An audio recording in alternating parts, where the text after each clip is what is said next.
Session 383, Chapter 3, Verse 49, a continuation. ورسولا إلى بني إسرائيل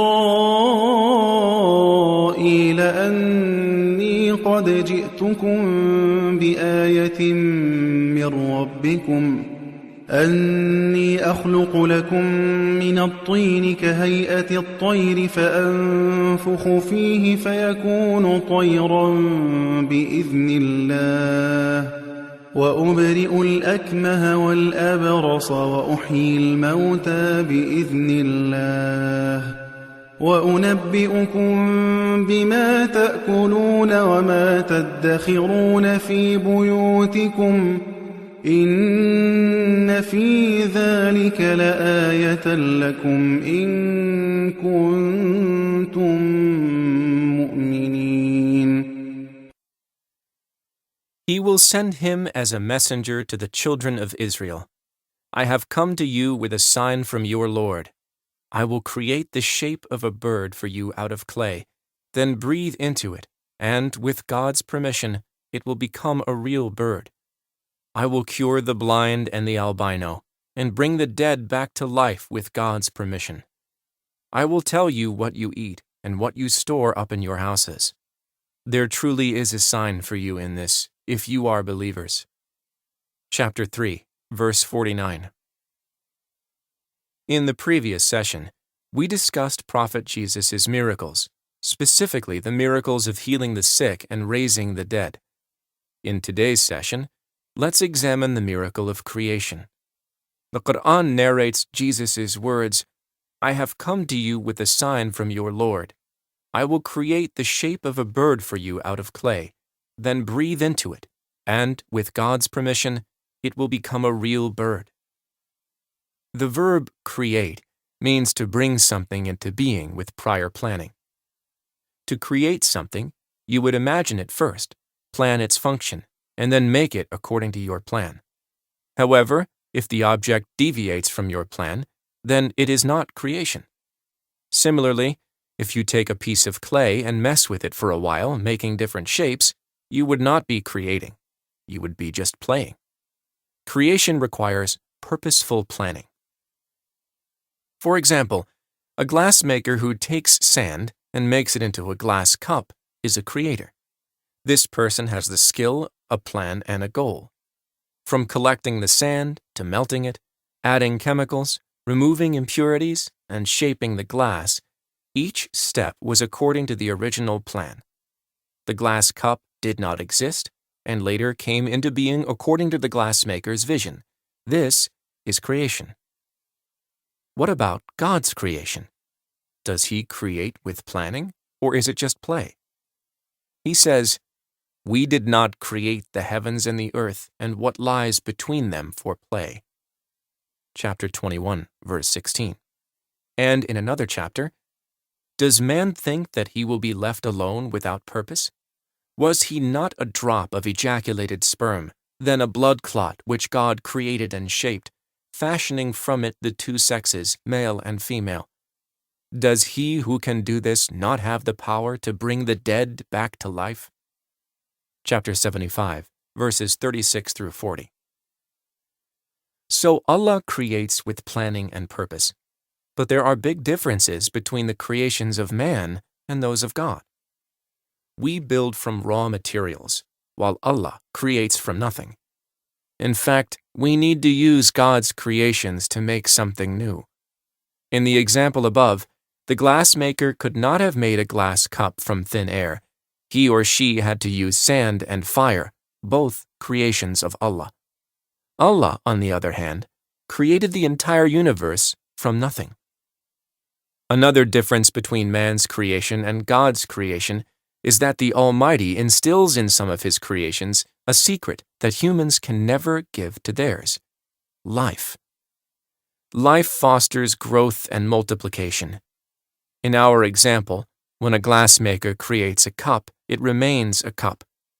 Have you ever seen two glasses get together and give birth to small shot glasses? Have you seen a chair grow up to be a bigger, wiser couch? Man creates his craft, but it remains as is.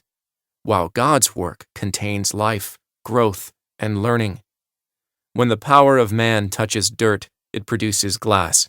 But when the power of God touches dirt, it produces a human that changes the face of an entire planet. God says, "We created the human from an essence of clay. Then we placed him as a drop of fluid in a secure depository, then formed the drop into a clot, and formed the clot into a lump, and formed the lump into bones, and clothed the bones in flesh. Then we have caused it to grow into another creation. Blessed be Allah, the best of creators." Chapter 23, verses 12 through 14. Allah did not deny humans the power to create, but He is the best of creators. This brings us back to the verse. Our beloved Jesus said, "I have come to you with a sign from your Lord. I will create the shape of a bird for you out of clay, then breathe into it, and with God's permission, it will become a real bird." Anyone can make a bird-like figure from clay, but God gave Jesus the miracle of blowing life into it. The key phrase in this verse is, "with God's permission." Jesus, peace be upon him, could not have created except with God's permission. Take note that the words, "with God's permission," came from Jesus' mouth as a confession that he did not possess this ability. Sadly, over the ages, people forgot these words and started attributing divinity to Jesus. They claimed him a God or the Son of God. We say to anyone with such belief, if you were captivated by Jesus blowing life into a bird of clay, you should have equally been fascinated by Abraham when he butchered 4 birds into pieces, mangled them, and left parts of them on different mountains. Abraham then called them back to life, and they came rushing to him.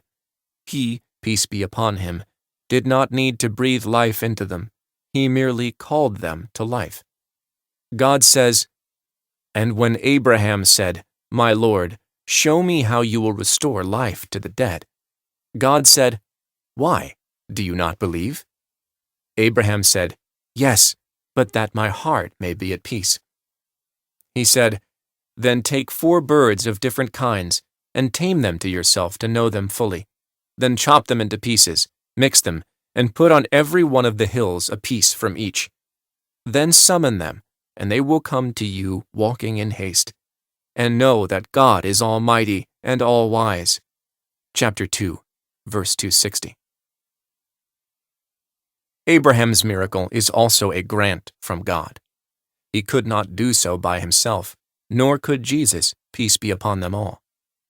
Similarly, if you were captivated by the fact that Jesus came into the world without a father, then the creation of Adam and the birth of Eve should have been more fascinating. Adam came to be without a mother and a father, while Eve was created from a male without a female. As we mentioned previously, the miracle of creation was not inherent to Jesus. In other words, it required God's direct permission every single time. Prophet Jesus could not blow life into any object at will. Instead, he, peace be upon him, created in a very limited scope. The purpose of such miracles was to prove his message's authenticity, so the children of Israel would believe. The miracles of prophets and messengers prove the existence of a superior and overwhelming power. This power can overrule all laws and tear the fabric of the universe at will. Thus, when people see the effects of such power through miracles, they should develop faith in the message brought to them by the prophets and messengers. Jesus, peace be upon him, was sent to a people who were immersed in materialism. Their hearts were far from spirituality, and they did not believe in the unseen.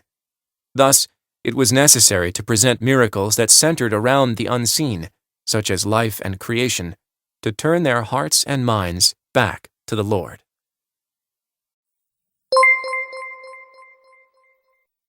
The prophet, peace be upon him, said, "Convey my teachings to the people, even if it is only a single verse."